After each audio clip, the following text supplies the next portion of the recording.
যে এই সময়কালে দাঁড়িয়ে বিজেপির বিরুদ্ধে লড়াই করবার জন্য, বিজেপিকে আটকানোর জন্য যেভাবে গোটা ভারতবর্ষে মানুষের কণ্ঠ রোধ হচ্ছে, তার বিরুদ্ধে দাঁড়িয়ে বিজেপির বিরুদ্ধে লড়বার জন্য সবচেয়ে বড় শক্তি হচ্ছে তৃণমূল কংগ্রেস। তাই আমি তৃণমূল কংগ্রেসের সঙ্গে এসছি, অভিষেক ব্যানার্জির সঙ্গে এসছি, মমতা ব্যানার্জির সঙ্গে এসছি।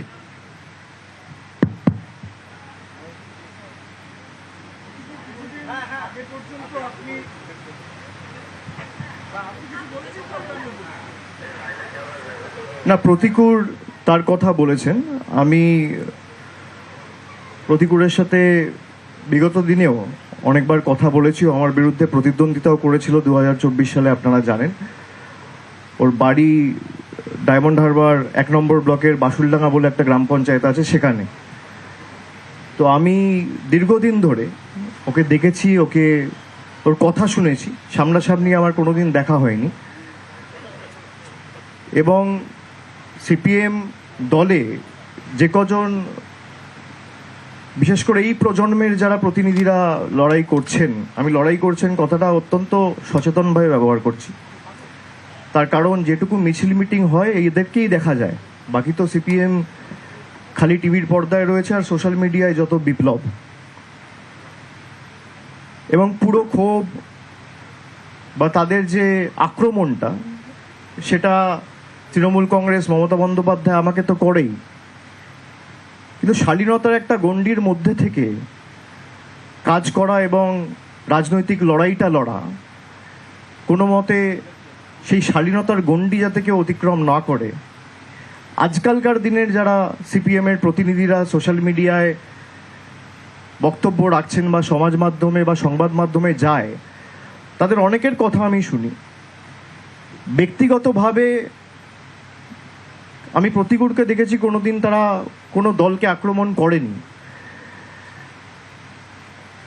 এবং বিজেপির বিরুদ্ধে আমাদের যে লড়াই, আমি যদি এসআইআর এর উদাহরণ নিয়ে বলি, যে আজকে এসআইআর বাংলা সহ 12টা রাজ্যে হচ্ছে। এই এসআইআর এর পদ্ধতিগত যে ত্রুটিগুলো রয়েছে, এগুলো নিয়ে যদি কেউ সরব হয়ে থাকে, একমাত্র তৃণমূল হয়েছে। গায়ের জোরে মানুষকে লাইনে দাঁড় করিয়ে জীবিত মানুষের নাম গায়ের জোরে কেটে দেওয়া। বাংলার ক্ষেত্রে নিয়ম আলাদা, বিহারের ক্ষেত্রে নিয়ম আলাদা। এই দ্বিচারিতা তো হতে পারে না। এর বিরুদ্ধে তৃণমূল কংগ্রেস যেভাবে কোর্টে, মাঠে, পার্লামেন্টের ভিতরে বাইরে লড়াই করেছে, সিপিএমও তো একটা রাজ্যে ক্ষমতায় রয়েছে। সিপিএমের এখানে অনেক নেতা রয়েছে, তাদের তো কেউ বারণ করেনি। আমাদের হাত শক্তিশালী করতে বলছি, আপনারা পৃথকভাবে লড়ুন। কেরালায় তো তৃণমূল নেই, কেরালায় তো সিপিএম আছে। সেখানে সিপিএম নেতাদের ভূমিকা কি? আজকে যারা লেফট আইডিওলজি, বামপন্থা আদর্শ নিয়ে কথা বলে, নিজেদের বামপন্থী বলে দাবি করে, সিপিএমের আইডিওলজিটা কি? কোন আইডিওলজি বা কোন আদর্শের ভিত্তিতে বা বেসিসে আপনার পার্টির কোন আইডিওলজি আপনাকে সুযোগ দেয় বা আপনাকে বলে যে হুমায়ুন কবিরের মতো লোকের সাথে বসে আপনাকে জোট করতে হবে বা ডিল করতে হবে? কোন আইডিওলজির ভিত্তিতে 2021 সালে, যেখানে আপনি কেরালায় কংগ্রেসের বিরুদ্ধে লড়াই করছেন, সেখানে একই সময়, একই দিনে, একই মাসে, একই সপ্তাহে, একই দিনে, একই টাইমে বাংলায় কংগ্রেসের সাথে লড়াই করছেন? কোন আইডিওলজির বেসিসে? কোন আইডিওলজির বেসিসে আপনারা লক্ষ্মীর ভাণ্ডারের মতো সহায়তাকে ভিক্ষা বলেন? কোন আইডিওলজির বেসিসে একটা প্রান্তিক মানুষকে, যে সরকার চাল, ডাল, আর্থিক সাহায্য সহযোগিতা পৌঁছে দিচ্ছে, তাদেরকে ভিক্ষুক বলেন বা ছোট করে খাটো করে দেখেন? কোন আইডিওলজির বেসিসে?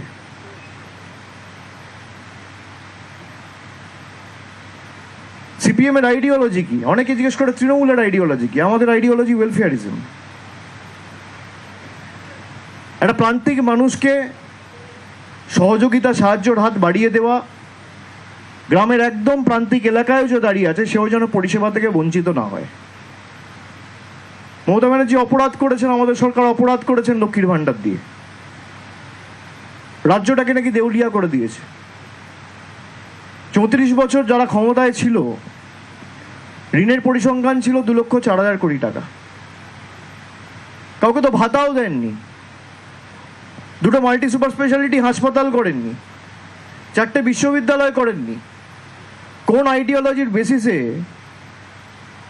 আপনি কম্পিউটার বন্ধ করেন? আইডিওলজিটা কি আমি জানতে চাইছি। আমার আইডিওলজি, আমাদের দলের আইডিওলজি আমাদের বলে যে কোনো মানুষকে পরিষেবা পৌঁছে দেওয়া, আর্থিক সাহায্য হোক, যেটুকু আমাদের সামর্থ্য রয়েছে, সীমাবদ্ধ ক্ষমতা রয়েছে, তার বেসিসে যতটুকু আমরা পারবো আমরা মানুষের পাশে দাঁড়াবো। মমতা ব্যানার্জি সরকার দাঁড়িয়েছে, অর্থ সরাসরি মানুষের হাতে পৌঁছে দিয়েছে। আপনাদের গাত্রদাহ কেন? গায়ে জ্বালা কেন? আমি দুদিন ধরে সংবাদ মাধ্যম দেখছি, সেখানে প্রতিকূলকে বলা হচ্ছে তৃণমূলের সাথে ডিল করেছে। ডিলটা কি? ডিল তিনি বিধানসভা নির্বাচনের টিকিট পাচ্ছেন। প্রতিকূল আমাকে নিজে এসে বলছে, দাদা দল যদি আমাকে টিকিট দেয় আমি টিকিট নেবো না। আপনি একটা ছেলেকে জানেন না, আপনার সাথে যে এতদিন ধরে দল করলো তাকে আপনি চেনেনই না।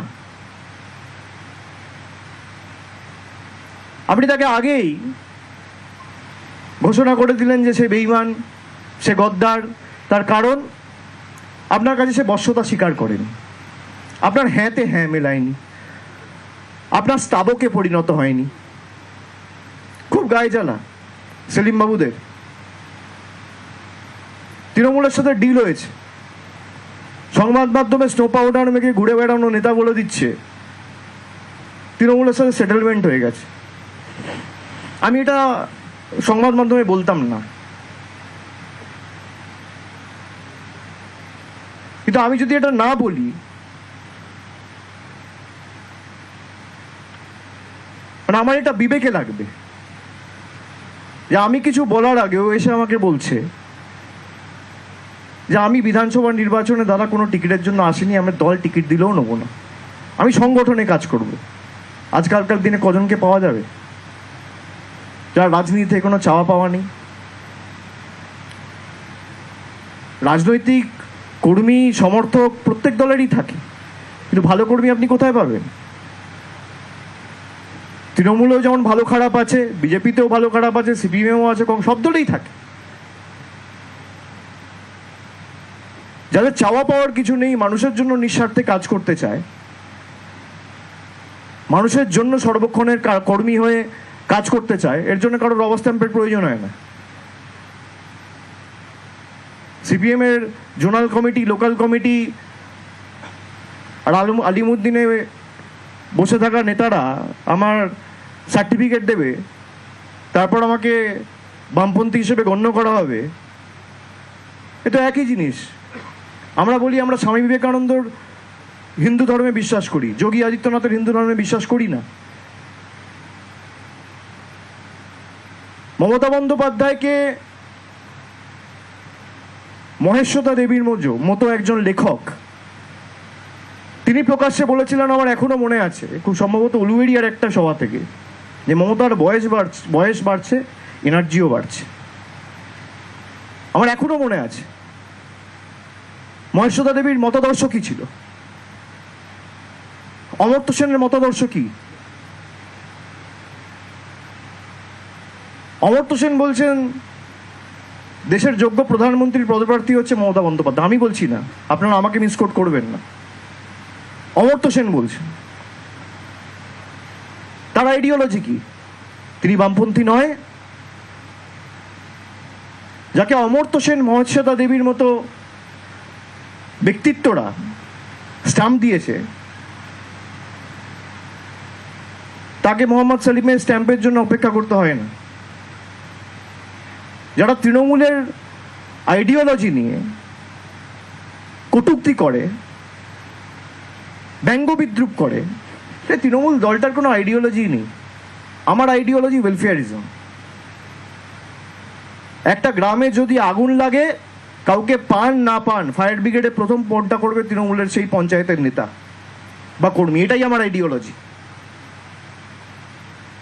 কারোর বাড়িতে কোনো বয়স্ক মানুষ যদি কোনো ব্যাধিতে আক্রান্ত হয়ে রাত্রিবেলা অ্যাম্বুলেন্সের প্রয়োজন হয়, অ্যাম্বুলেন্সটা ডাকবে যে সে তৃণমূলের কর্মী বা নেতা। এটাই আমার আইডিওলজি।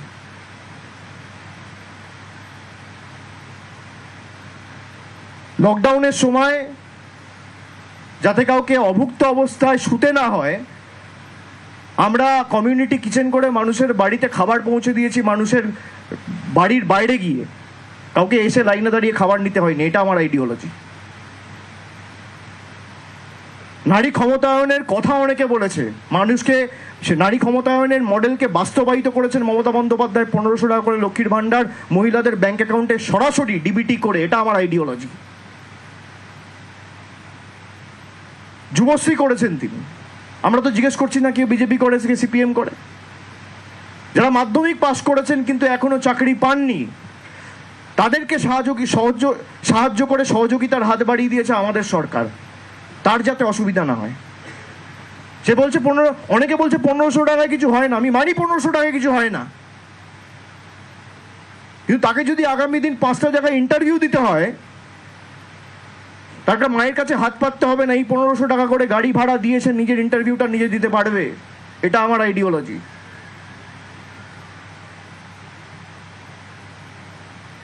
পনেরোশো টাকায় কি হয়? 1500 টাকায় হয়তো কিছু হয় না, কিন্তু 5 বছরের জন্য তাকে 1500 টাকা করে দেওয়া, বছরে 18,000 টাকা, 5 বছরে 90,000 টাকা। যারা বলছে তারা 9,000 টাকা দিয়েছে, 900 টাকা দিয়েছে, 90 টাকা দিয়েছে মানুষকে।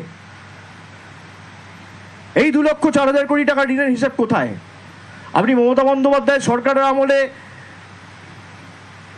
একাধিক উন্নয়নমূলক প্রকল্প, পরিকাঠামোগত উন্নয়ন, রাস্তাঘাট, আলো, জলের প্রকল্প, ইলেকট্রিফিকেশন, গ্রামে গ্রামে বিদ্যুৎ পরিষেবা, এগুলো তো দেখেছেন।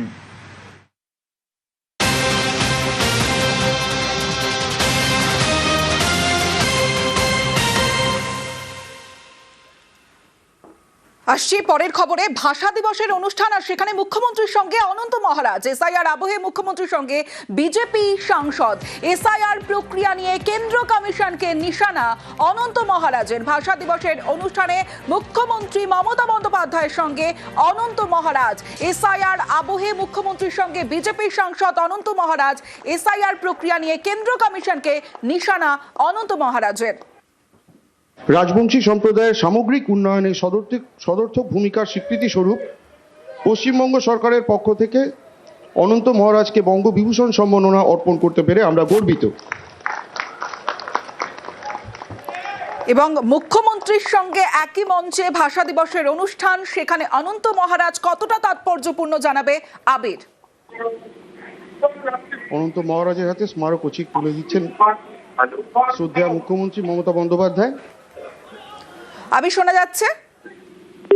রাজবংশী সম্প্রদায় ভাষা দিবসের অনুষ্ঠানে মুখ্যমন্ত্রী মমতা বন্দ্যোপাধ্যায়ের সঙ্গে অনন্ত মহারাজ। এসআইআর আবহে মুখ্যমন্ত্রীর সঙ্গে বিজেপি সাংসদ। এসআইআর প্রক্রিয়া নিয়ে কেন্দ্র কমিশনকে নিশানা অনন্ত মহারাজের। বারবার এসআইআর প্রক্রিয়া নিয়ে প্রশ্ন তোলেন বিজেপি সাংসদ। আগেই দেশপ্রিয় পার্কে মুখ্যমন্ত্রীর সঙ্গে বিজেপি সাংসদ অনন্ত মহারাজ। অনন্ত মহারাজের হাতে স্মারক ও চিক তুলে দিচ্ছেন শ্রদ্ধেয় মুখ্যমন্ত্রী মমতা বন্দ্যোপাধ্যায়। রাজবংশী সম্প্রদায়ের সামগ্রিক উন্নয়নে সদর্থক ভূমিকার স্বীকৃতি স্বরূপ যখন তারপরে ডমিনিয়ন গভর্নমেন্টের সঙ্গে যুক্ত হয়েছি, তখন থেকে আমরা আজ পর্যন্ত লাঞ্ছনা, বঞ্চনা, তিরস্কারের শিকার হয়েছি, সব কিছু হারিয়েছি। বিজেপি সংসদ হলে কি হলো? সারা ভারতবর্ষের জন্য বলবো না, আমাদের মানুষের জন্য বলবো না, কিন্তু কিছু করছে না তো।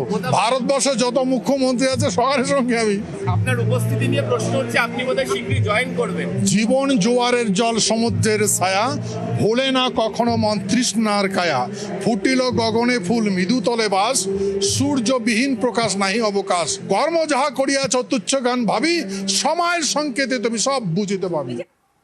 অনন্ত মহারাজকে বঙ্গবিভূষণ সম্মাননা অর্পণ করতে পেরে আমরা গর্বিত। সুপ্রিম নির্দেশে বৈঠক, আর সেই বৈঠকের দিকে অবশ্যই নজর ছিল কমিশনের। এসআইআর বিচারে বিচার বিভাগ, এসআইআর বিচারে 7 অবসরপ্রাপ্ত বিচারপতি। সুপ্রিম নির্দেশে হাইকোর্টের প্রধান বিচারপতি সিইও বৈঠকে মুখ্য সচিব, ডিজি, অতিরিক্ত সলিসিটর জেনারেল, 7 অবসরপ্রাপ্ত বিচারপতির কমিটি গঠন নিয়ে আলোচনা এবং একাধিক বিষয়ে আলোচনা, কারণ ভোটের প্রক্রিয়া নিয়ে প্রস্তাব এবং সেই প্রস্তাব নিয়েও আলোচনা হয়েছে আজকের এই বৈঠকে। সুপ্রিম নির্দেশে যে বৈঠক, সেই বৈঠকে একাধিক বিষয় নিয়ে আলোচনা। কমিশনের এসআইআর বিচারে বিচার বিভাগ, এসআইআর বিচারে 7 অবসরপ্রাপ্ত বিচারপতি, সুপ্রিম নির্দেশে হাইকোর্টের প্রধান বিচারপতি, সিইও বৈঠকে মুখ্য সচিব, ডিজি, অতিরিক্ত সলিসিটর জেনারেল, 7 অবসরপ্রাপ্ত বিচারপতির কমিটি গঠন নিয়ে আলোচনা এবং এখনো পর্যন্ত কবে ভোট ঘোষণা হবে, কিভাবে ভোট প্রক্রিয়া হবে, সেই সমস্ত বিষয় প্রস্তাব হয় এবং সেই প্রস্তাব নিয়েও আজকের যে বৈঠক হয়, যে আলোচনা হয়, সেখানে এই বিষয়ে আলোচনা হয়।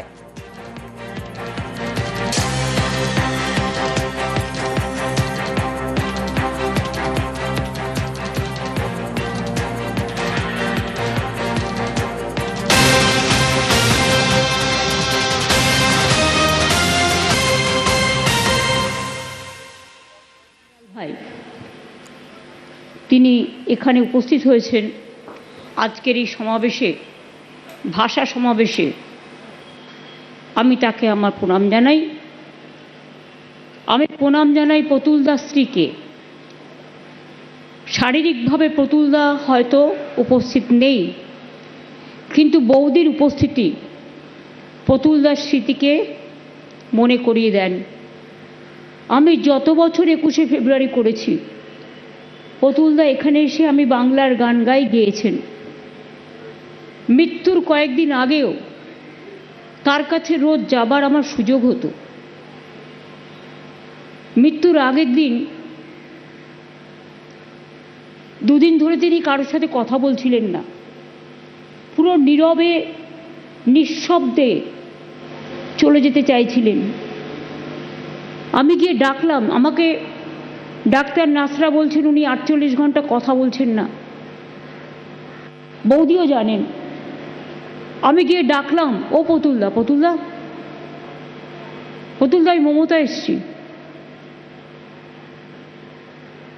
আপনি ভালো হয়ে উঠুন। উনি চোখ খুললেন, মিরাকেল, চোখ খুললেন, তাকালেন, একটু দুঃখের হাসি হাসলেন। তারপর আমি বললাম, আপনাকে তো আরও গান গাইতে হবে।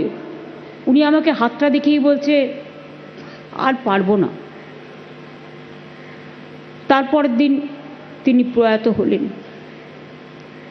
কাজে এই দুঃখ কষ্ট নিয়েই তো আমাদের চলতে হয়।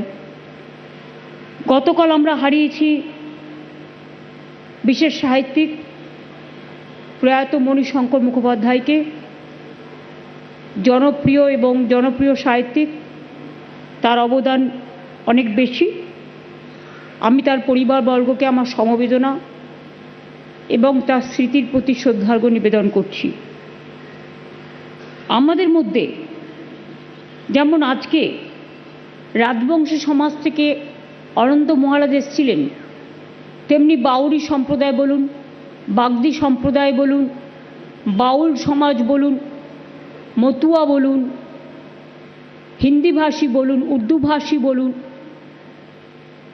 পাঞ্জাবি ভাষা বলুন, নেপালি ভাষা বলুন, সমগ্র ভাষাকে নিয়ে ভাষার একটা ঐক্যতান আজকের এই ভাষা সমাবেশে ভাষার গীতবিতানে আমরা মিলিত হয়েছি। আমার এখানে সুভাদা, শ্রীজাত, শিপ্রা বৌদি, স্টার জলসার সুমন্ত থেকে শুরু করে,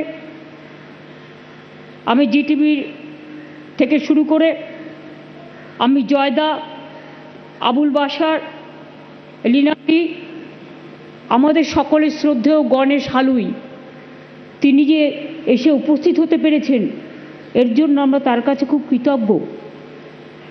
জয়দা কিছু স্নেহচ্ছলে, বৌদি বসে আছেন সামনে, কিছু কথা বললেন, ব্যথার কথা, মনের কথা, হৃদয়ের কথা এবং কবিতাও বললেন। জয়দাকে আমরা সকলে খুব ভালোবাসি, খুব শ্রদ্ধা করি। আমি তাকেও আমাদের শ্রদ্ধার্ঘ্য নিবেদন করছি। আমি আবুল বাসার সাহেব থেকে শুরু করে শ্রীজাতদা খুব ভালো কবিতা বললেন থেকে শুরু করে বইমেলা সুধাংশুদা ত্রিদীপদা, যারা না থাকলে বইমেলা সম্পূর্ণ হয় না, তারা থেকে শুরু করে সঙ্গীত জগতের রূপঙ্কর, রাঘব, ইমন, শিরাধা, বাবুল সুপ্রিয়, ইন্দ্রনীল, কার্তিক বাউল, অরুন্ধতিদি, শিবাজিদা, নচিকেতা থেকে শুরু করে আরও অনেকে যারা এসছেন, এছাড়াও যারা বঙ্গবিভূষণ, এটা রাজ্যের সর্বোচ্চ সম্মান, এবং বঙ্গভূষণও আজকে পেয়েছেন, তাদের পরিবার, তাদের কর্মজগৎ, তাদের সামাজিক জগৎ, তাদের সাংস্কৃতিক জগৎ, তাদের সকলকেই তাদের অবদানের জন্য আমরা তাদের কৃতজ্ঞতা জানাই, প্রণাম জানাই। বিবেক কুমার খুব ভালো গান গেয়েছেন, তিনি একজন দক্ষ অফিসার, ফেব্রুয়ারি মাসে তার রিটায়ারমেন্ট আছে। আমি বললাম তোমাকে কিন্তু ছাড়ছি না, বললেন আমি একটু গান বাজনার চর্চা করতে চাই। এত বাংলার গানের প্রতি, ওনার সংস্কৃতির প্রতি ঝোঁক, তাকে অভিনন্দন জানাচ্ছি।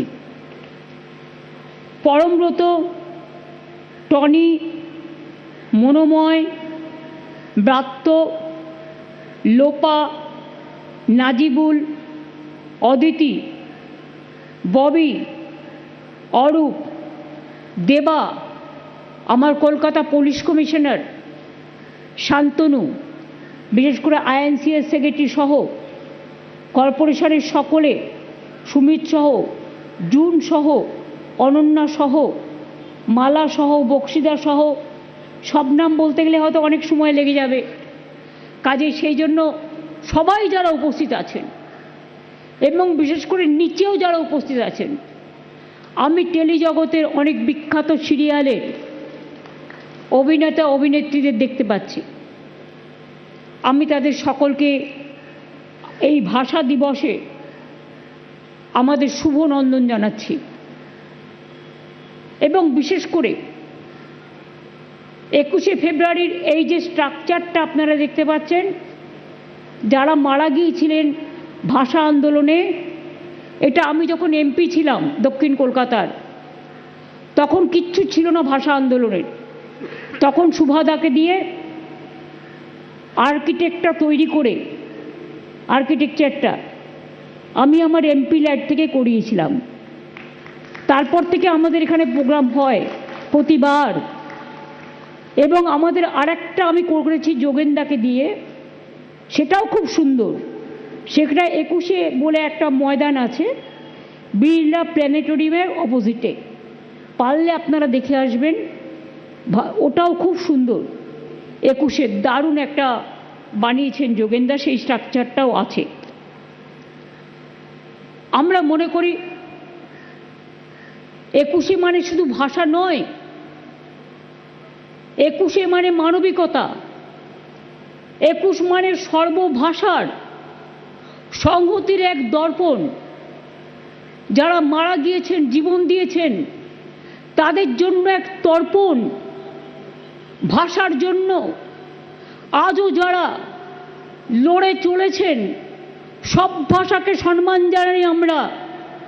কারণ আমরা রামকৃষ্ণ পরমহংসদেবের দেশের লোক, যে মাটিতে রামকৃষ্ণ পরমহংসদেব জন্ম নেন, রবীন্দ্রনাথ ঠাকুর থেকে শুরু করে, নেতাজি সুভাষচন্দ্র বোস থেকে শুরু করে, ঈশ্বরচন্দ্র বিদ্যাসাগর থেকে শুরু করে, রাজা রামমোহন রায় থেকে শুরু করে, দেশবন্ধু চিত্তরঞ্জন দাস থেকে শুরু করে, মাতঙ্গিনী থেকে শুরু করে, বিনয় বাদল দীনেশ থেকে শুরু করে, মাস্টারদা সূর্য সেন থেকে শুরু করে, অতুল প্রসাদ থেকে শুরু করে, রজনীকান্ত থেকে শুরু করে, লালন ফকির থেকে শুরু করে, কেউ বাকি নেই।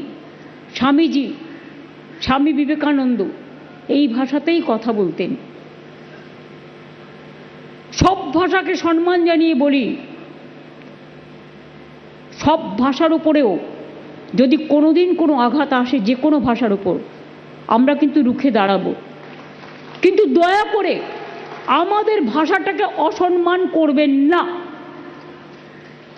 আমি অনেক জায়গায় দেখতে পাচ্ছি বাংলা ভাষায় কথা বললে তার পেছনে একটা অনুপ্রবেশকারী তকমা লাগিয়ে দিয়ে তাদের উপর অত্যাচার করা হচ্ছে।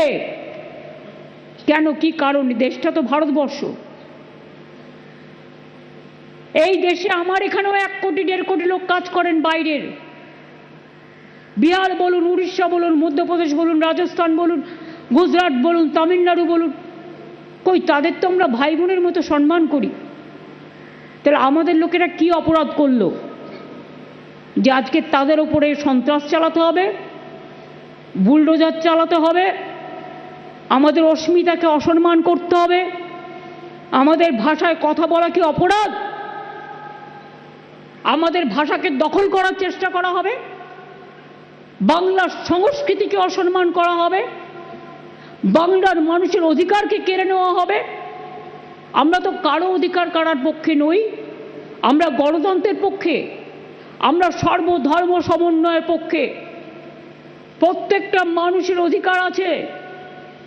কবি নজরুল ইসলাম লিখেছিলেন, কোরআন পুরাণ বেদ বেদান্ত বাইবেল ত্রিপিটক গ্রন্থ সাহেব জেন্দা বেস্তা পড়ে যাও যত সব।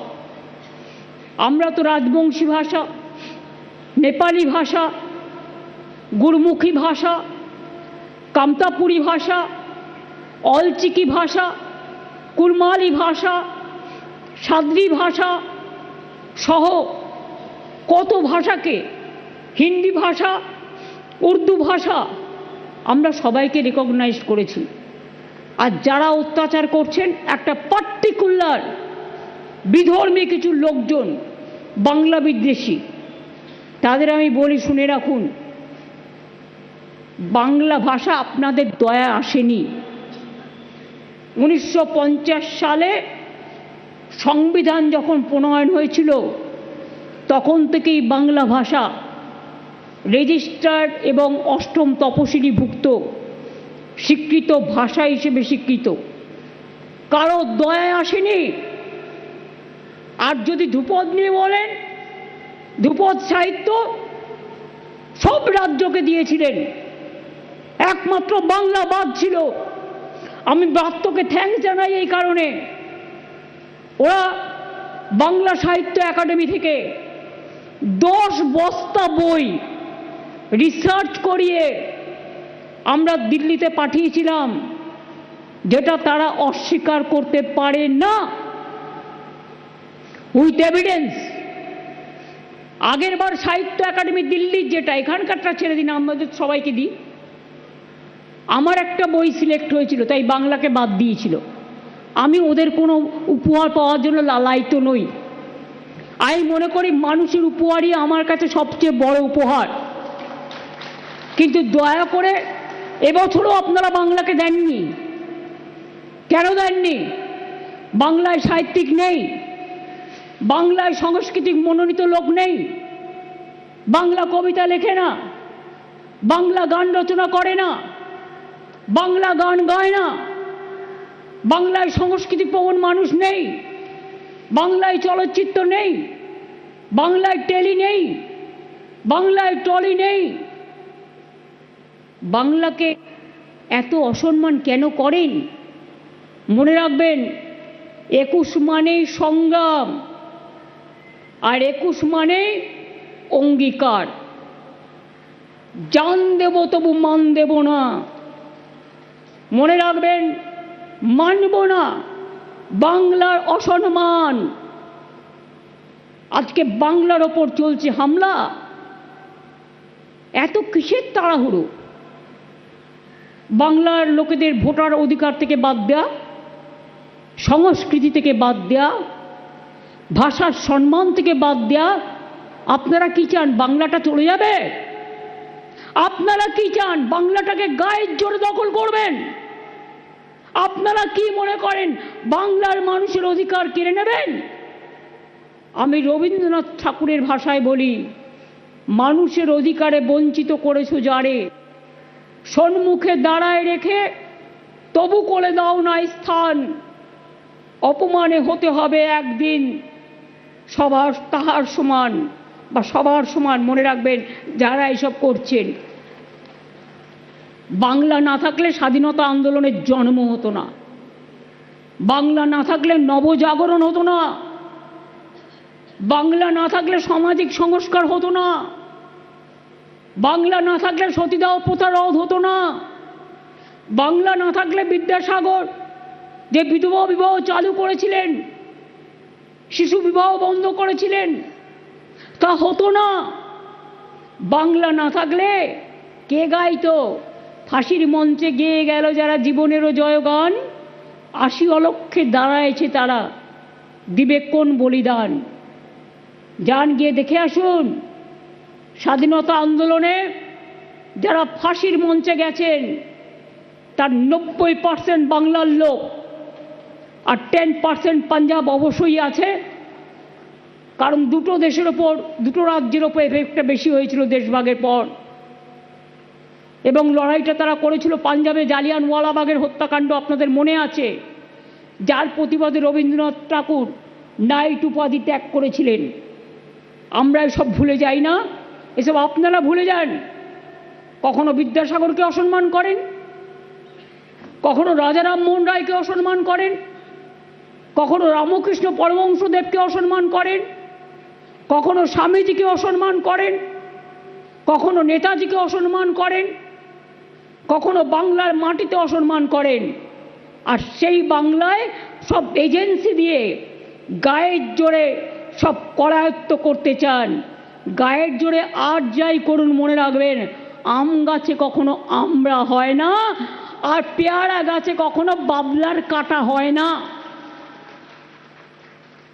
আগে বাংলাকে ভালোবাসুন, তারপরে বাংলাকে অসম্মান করবেন।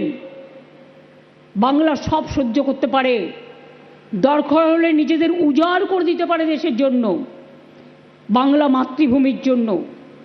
কিন্তু মনে রাখবেন ধন ধান্যে পুষ্পে ভরা আমাদেরই বসুন্ধরা কারো কাছে মাথা নত করে না।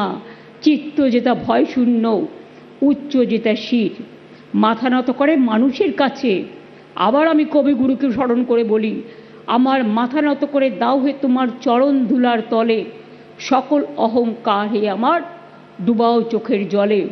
একমাত্র মানুষের কাছে আমরা মাথা নত করি, মাটির কাছে করি, দেশ মাতৃকার কাছে করি, মায়ের কাছে করি, মাদারের কাছে করি, আম্মার কাছে করি। আমরা দিল্লির লাড্ডুদের কাছে করি না। সরি, অবশ্যটার নামই দিল্লিকা লাড্ডু, আমি কাউকে অসম্মান করছি না। দিল্লি থেকে এসে বাংলা দখল করা যায় না, বাংলাটাকে আগে চিনতে হয়, তারপরে বাংলা দখল করতে হয়। যারা বাংলাটাকে জানেনি না, চেনেনি না, কি করবেন? এসে মাছ খাওয়া বন্ধ, মাংস খাওয়া বন্ধ, শাড়ি পরাও বন্ধ করে দেবেন নাকি? কে কি পড়বে সেটাও ঠিক করবেন, কে কোন ভাষায় কথা বলবেন সেটাও ঠিক করবেন। সবই তো কন্ট্রোল করে নিয়েছেন। আজকে সারা দেশে একটা একনায়কতন্ত্র চলছে। তাই 21শে ফেব্রুয়ারি বলে যাচ্ছি, জোট বাঁধুন, তৈরি হন স্বৈরতন্ত্রের বিরুদ্ধে, স্বৈরাচারের বিরুদ্ধে, দুরাচারের বিরুদ্ধে, ব্যভিচারের বিরুদ্ধে, অত্যাচারের বিরুদ্ধে, দুর্যোধন দুঃশাসনের বিরুদ্ধে। বাংলা থাকবে তার সম্মান নিয়ে, তার অস্তিত্ব নিয়ে, তার অস্মিতা নিয়ে, তার ভাষা নিয়ে, তার মাটি নিয়ে, তার মা নিয়ে, সর্বধর্ম নিয়ে। এটাই বাংলা শিখিয়েছে। জান দিতে তৈরি আছি, জীবন দেব না। আমি এটুকু বলে, এটাই হোক আমাদের অঙ্গীকার আজকের দিনে। বাংলাকে জোর করে দখল করা যাবে না, মানুষের অধিকারকে বঞ্চিত করা যাবে না। গায়ের জোর, আমি জানি না এটা একটা ভালো ঐতিহ্যপূর্ণ মিটিং বলে আর আমি ল্যাঙ্গুয়েজটা ইউজ করছি না। ছোটরা বলে, কেউ যদি বারবার বলে ফুচকা খাবো, লজেন্স খাবো, চকলেট খাবো, সব খাবো, বাচ্চারা বলতেই পারে, এটা তাদের অভ্যাস। তখন মায়েরা কখনো কখনো বলে তুই তো হেংলা কেন রে? আমার ওদের দেখে মনে হয় এদের বাংলার জন্য বড্ড বেশি হ্যাংলা। বাংলাকে জোর করে দখল করতে হবে, জবরদস্তি বুলডোজ করতে হবে। এটা হচ্ছে না, হবে না। মানুষকে যদি ভালোবাসেন, মানুষকে বিশ্বাস করতে শিখুন। গায়ের জোরে সব কিছু হলেও মানুষের হৃদয় জয় করা যায় না, মনটাকে জয় করা যায় না। মনের একটা জায়গা আছে, মনের দর্পণ দিয়ে ভাবুন, শুনুন, শিখুন, জানুন, মানুষকে ভালোবাসতে শিখুন। এবং 21শে ফেব্রুয়ারি এই শিক্ষাই আমাদের দিয়েছে। আজকে ইন্টারন্যাশনাল মাদার ল্যাঙ্গুয়েজ ডে। আমরা সব ভাষাকেই সম্মান জানিয়ে, শ্রদ্ধা জানিয়ে বলবো জয় হিন্দ, বন্দে মাতরম, জয় বাংলা। ইন্দ্রনীলকে অনুরোধ করব আমাদের বাংলার রাজ্য সঙ্গীতটা আজকে করার জন্য, দিয়ে প্রোগ্রাম শেষ করার জন্য। সকলকে অনেক ধন্যবাদ, অনেক কষ্ট করে আপনারা এসেছেন।